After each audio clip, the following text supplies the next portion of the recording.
प्रिय बच्चों, आज मैं आप द्वितीय वर्ग के छात्रों को पाठ्य पुस्तक से हिंदी पाठ्य पुस्तक से तीसरी पाठ पढ़ाने जा रहा हूँ। पाठ का नाम है महानता का प्रतीक। अर्थात महान किसे कहते हैं, कौन महान होता है? तो जिनमें सत्य, धर्म, न्याय होता है या सत्य का पालन करने, न्याय करने और धर्म आचरण करने पर जिनका ध्यान होता है, जो करते हैं, वही व्यक्ति महान होते हैं। तो आज आपके इस पाठ्य पुस्तक में सम्राट अशोक के बारे में दिया गया है।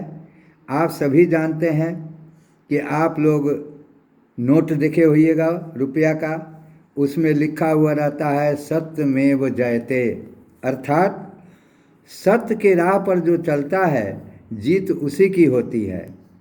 सम्राट अशोक के बारे में मैं ज़्यादा तो अभी नहीं बताऊंगा, इतना आप लोग जान लें कि सम्राट अशोक सत्य की रक्षा के लिए, धर्म प्रचार के लिए उसने अपने बेटे बेटी को कुंवारा ही रहने दिया और उनके दोनों बेटी बेटे ने धर्म के मार्ग पर चलते हुए शादी न करने की फैसला की और तमाम जिंदगी घूम घूम कर पूरे दुनिया में धर्म प्रचार में लगे रहे।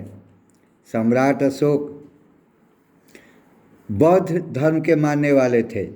महात्मा बुद्ध के बताए रास्ते पर वो चलते थे और उन्हें ही वह अपना गुरु और अपना आदर्श मानते थे। तो आपने सम्राट अशोक का नाम तो सुना ही होगा। अशोक एक महान राजा था। इतिहास में अशोक को उसके महान कार्यों के कारण महान कहा जाता है। अभी आप बच्चों देख रहे हैं कि हिंदुस्तान, पाकिस्तान, बांग्लादेश, अफ़गानिस्तान, तिब्बत, बर्मा, भूटान, ये सभी अलग अलग देश हैं, लेकिन सम्राट अशोक के समय अभी के भारत से 10 गुना बड़ा भारत था। वैसे भारत का निर्माता था सम्राट अशोक। हमारा राष्ट्रीय प्रतीक अशोक महान की ही देन है। हमारा राष्ट्रीय प्रतीक, राष्ट्रीय चिन्ह जो है चक्र, 4 मुँह वाला सिंह, सत्यमेव जयते, ये सभी प्रतीक चिन्ह जो हैं, ये महान अशोक की ही देन है। अशोक स्तंभ का निर्माण सम्राट अशोक ने करवाया था। सम्राट अशोक बौद्ध धर्म के अनुयायी थे, बौद्ध धर्म के मानने वाले थे, बौद्ध धर्म का आचरण करते थे और उसी के बताए मार्ग पर वो चलते थे। बौद्ध धर्म के जन्मदाता महात्मा बुद्ध ने ज्ञान प्राप्त करने के बाद अपना सर्वप्रथम सबसे पहला उपदेश सारनाथ में ही दिया था। इसीलिए सम्राट अशोक ने यह स्तंभ सारनाथ में बनवाया। अभी आपको हम बताएं कि नोट पर जो दिया रहता है शेर, 4 मुँह वाला शेर, अशोक स्तंभ, या उसमें देखते होइएगा कि चक्र भी रहता है, उसी में दिया हुआ। तो ये जो है भगवान बुद्ध जब ज्ञान प्राप्त हुआ तो उन्होंने अपने ज्ञान को बांटना शुरू किया। तो सबसे पहले उन्होंने सारनाथ में अपना पहला ज्ञान का उपदेश लोगों में दिया। सारनाथ उत्तर प्रदेश के प्रसिद्ध नगर वाराणसी के पास है। तो सारनाथ के बारे में आप लोग जान लें कि सारनाथ उत्तर प्रदेश के, जिसे वाराणसी बनारस भी कहते हैं, कि उसके पास है। अशोक स्तंभ सारनाथ में खुदाई करने पर मिला था। जो अशोक स्तंभ है वह सारनाथ की जब खुदाई हो रही थी तो वहीं से वह प्राप्त हुआ। अशोक स्तंभ के सबसे ऊपर 4 शेर, यहाँ चित्र में देख रहे हैं कि यह स्तंभ जो है खड़ा, यही स्तंभ है। तो 4 शेर बने हुए हैं। चारों चारों शेरों के मुंह एक दूसरे की उल्टी दिशा में हैं। इनकी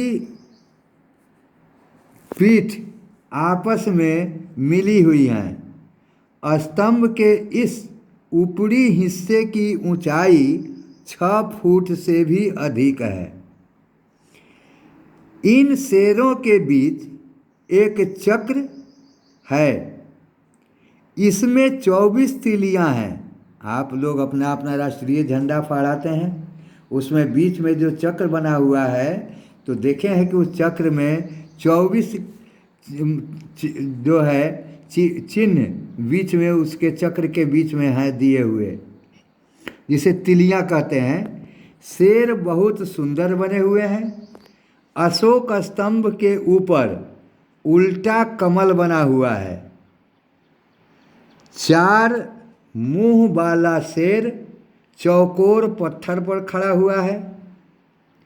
इस पत्थर के बीच में एक चक्र, एक घोड़ा, एक हिरण, एक सांड और एक हाथी बने हुए हैं।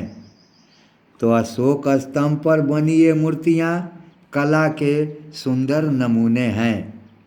तो बच्चों, आप सब कभी देखने का मौका मिलेगा तो आप लोग सारनाथ में जाकर ध्यान से देखेंगे तो आप लोगों को उस सारनाथ के स्तंभ में ये सारी चीज़ें, हिरण, घोड़ा, सांड, हाथी, चक्र, हर चीज़ आपको दिखाई देंगे।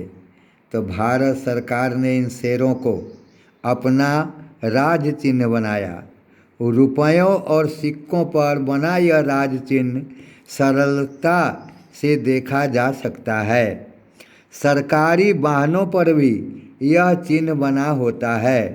इस स्तंभ के नीचे के भाग में सम्राट अशोक ने एक लेख सत्यमेव जयते, आप लोग नोट को उठाकर अगर देखेंगे तो उसमें आपको सादा में लिखा हुआ रहता है सत्यमेव जयते, अर्थात जहाँ सत्य है वहीं जीत है। जो सत्य मार्ग पर चलता है विजय उसी को प्राप्त होता है।